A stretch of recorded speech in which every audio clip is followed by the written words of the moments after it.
On m'a condamné à 1 an de prison ferme à cause de l'excision. Maintenant, je ne la pratique plus. C'est fini. Nous avons réparé environ 200 femmes qui avaient des séquelles de l'excision pendant cette période.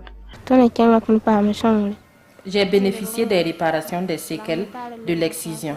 Après cela, les rapports sexuels étaient bien avec mon mari. Puis, je suis tombée enceinte et j'ai accouché sans problème.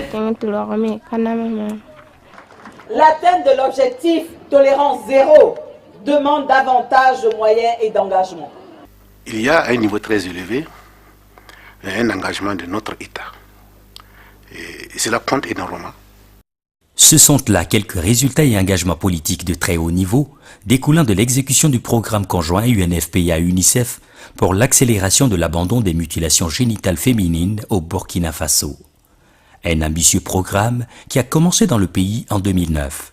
Le programme conjoint a commencé en 2008 à l'initiative du siège ou des sièges de l'UNFPA et de l'UNICEF. Bien sûr à New York. Le Burkina a rejoint le programme en 2009. Et depuis 2009, le programme a été régulièrement exécuté. Le programme a été exécuté sous le leadership du secrétariat permanent du Conseil national de lutte contre la pratique de l'excision. La structure chargée de coordonner les actions de promotion de l'abandon des mutilations génitales féminines au Burkina Faso. Mis en œuvre dans les provinces du Ganzourgo et du Sanmatenga, il a été axé autour des stratégies suivantes. Plaidoyer renforcement de l'engagement des leaders politiques et communautaires. Communication pour le changement de comportement. Réparation des séquelles des MGF. Renforcement de l'application de la loi. Le programme conjoint a contribué à mobiliser les hautes autorités et les leaders coutumiers et religieux. Au niveau national, le président du Faso, la première dame, le premier ministre, les membres du gouvernement et de hauts cadres de l'administration publique ont à plusieurs occasions renouvelé leur soutien aux actions en faveur de l'abandon de cette pratique traditionnelle néfaste. Je souhaite que tous les acteurs, le gouvernement en premier, redoublent d'efforts et de vigilance, consolident les acquis engrangés à tous les niveaux, surtout auprès des populations. Je souhaite venir assister à votre prochain conseil. Nous allons passer à le concret. Aussi, au niveau régional, l'engagement politique a permis de mener des actions concrètes. Au niveau provincial, les stratégies développées ont suscité une grande implication des autorités administratives. Le haut-commissaire, en tant que président du comité provincial de lutte contre la pratique de l'excision, alors nous avons eu à tenir des rencontres, nous avons eu à mener des sensibilisations pour que, en tout cas aujourd'hui, dans la province du Ganzourgo, on parvienne vraiment à l'abandon de la pratique de l'excision. Les activités de plaidoyer et de sensibilisation ont également été soutenues par les premiers responsables des communes.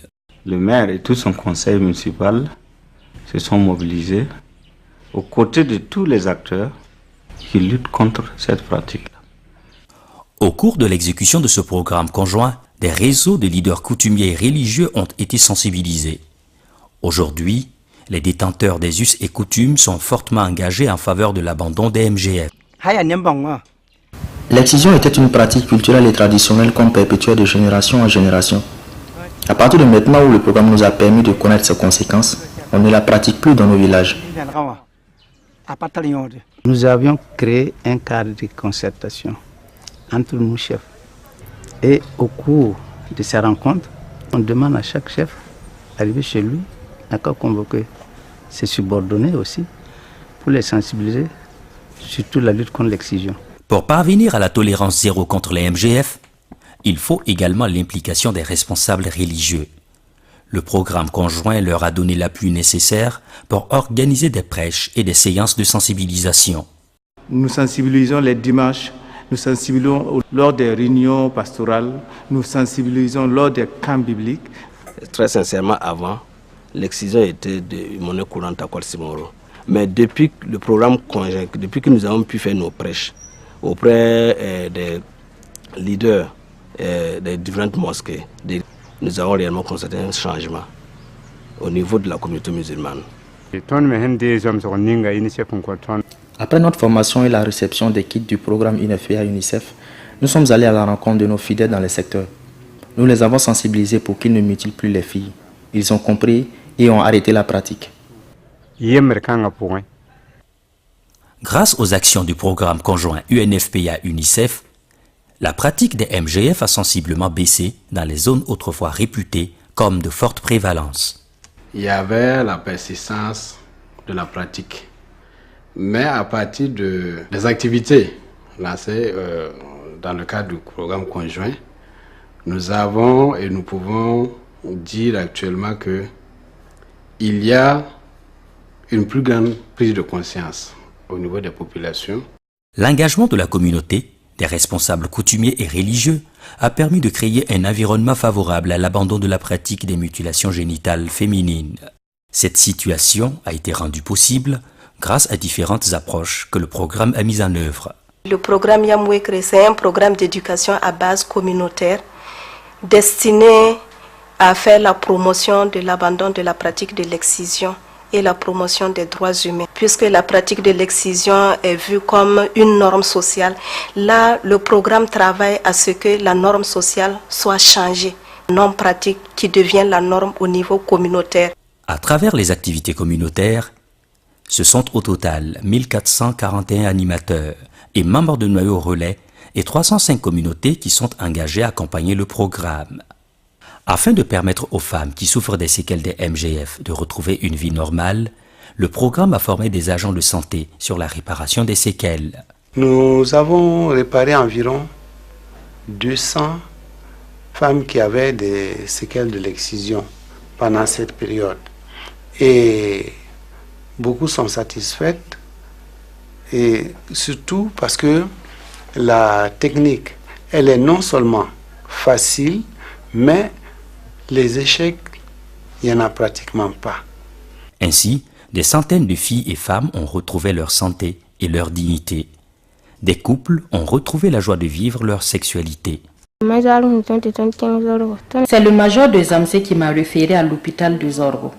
Là-bas, j'ai pu bénéficier des réparations des séquelles de l'excision. Puis, je suis tombée enceinte et j'ai accouché sans problème.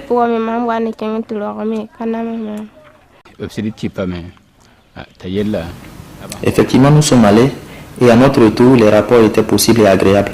C'était la joie dans le foyer et puis elle est tombée enceinte. Vraiment, les réparations nous ont fait du bien. Après l'intervention, quand on reperméabilise le vagin, cette femme, elle trouve sa féminité, les rapports sexuels sont possibles et elle peut tomber enceinte. Et beaucoup de cas nous sont arrivés comme ça, et où les femmes ont eu des grossesses et elles sont venues même se faire suivre par moi. Et elles sont encore des milliers de filles et de femmes à travers le pays qui nourrissent l'espoir de bénéficier de ces réparations des séquelles de l'excision pour pouvoir retrouver leur dignité et vivre leur sexualité. La mise en œuvre de ce programme a aussi fortement contribué à la création de meilleures conditions, à l'application de la loi adoptée en 1996, réprimant la pratique des MGF dans le pays. On a pu enregistrer 4 dénonciations. Et quand il dit 4 dénonciations, ça veut dire quoi? Il y a eu 4 procédures sur les mutilations génitales féminines que nous avons jugées ici. 235 magistrats et officiers de police judiciaire ont été formés. Chacun à son niveau a mené des activités de sensibilisation et de répression. Plusieurs dénonciations ont été enregistrées et les coupables jugés. Les sanctions issues de ces jugements varient de 3 à 24 mois de prison ferme et avec des condamnations d'amende. On m'a condamné à 1 an de prison ferme, mais après 6 mois, les juges m'ont libéré et m'ont dit de revenir toutes les 2 semaines, et cela pendant 6 mois signer les papiers. Quant aux amendes, j'ai payé plus de 50 000 francs CFA et les complices ont payé en tout 850 000 francs CFA. En 5 ans d'exécution de ce programme, les acquis sont nombreux. Ce programme nous a permis de former un certain nombre de magistrats et d'officiers de police judiciaire, ce qui leur a permis donc de juger 11 cas d'excision de 2009 à 2013. Le programme a permis la sensibilisation, l'information de 300 000 personnes quant aux effets néfastes et dangereux de l'excision. Il a permis aussi à 2188 personnes de s'engager à l'abandon donc de cette pratique dégradante. Dans le cadre de la collecte des informations régulières que nous faisons, nous savons que l'on excise de moins en moins de petites filles. C'est la preuve que l'effort consenti par le gouvernement et les partenaires est en train de produire des résultats. La première satisfaction, c'est vraiment l'engagement des plus hautes autorités au niveau du pays pour dire que c'est un phénomène qui doit être abandonné. La deuxième satisfaction, c'est l'engagement des communautés et des leaders communautaires religieux, l'engagement des autres acteurs au niveau social, comme les journalistes, comme les associations des jeunes, etc. Malgré ces bons résultats, plusieurs défis se tressent sur le chemin. Les pratiques prennent de plus en plus, dans certaines localités, une forme clandestine qui nécessite plus de vigilance. Par ailleurs, la mobilisation des ressources financières reste le défi majeur. À l'étape actuelle de l'exécution de ce programme conjoint UNFPA-UNICEF pour l'accélération de l'abandon des mutilations génitales féminines au Burkina Faso, les femmes retrouvent de plus en plus leur dignité, leurs droits et leur santé de la reproduction. Sa poursuite et son extension à plusieurs régions du pays permettra de donner de la joie à de nombreuses femmes, à de nombreux couples, mais surtout permettra à de nombreuses filles d'échapper à cette pratique traditionnelle néfaste.